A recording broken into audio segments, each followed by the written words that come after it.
Տեսեք, ոչ մի պատճառ չկա ծրագրերը հետաձգելու, որովհետև ոչ մի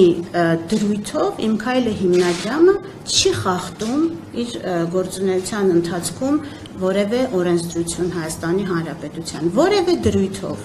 եւ ծրագրերը հետաձգել չենք կարող, որովհետեւ ունենք պարտավորություններ,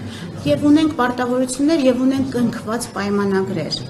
Եվ մեր աշխատանքը մեզ համար շատ կարևոր է, եւ մեր միջազգային գործընկերների հետ հարաբերությունները մեզ համար շատ կարևոր են։ Մեր պարտավորությունները, որ պայմանագրերով մենք ստանձնել են գործընկեր ընկերությունների հետ, ովքեր գումար են փոխանցում, ում հետ ունենք որևէ ծրագիր, ունենք ժամանակացույց, ունենք աշխատանքի բաժանում, մենք պարտավոր ենք հարգել մեր գործընկերներին եւ կատարել պայմանագրերով մեր ստանձնած պարտավորությունները եւ իհարկե չեն կարող կասեցնել առավել եւս եթե որևէ ձևով օրենքը չեն խախտում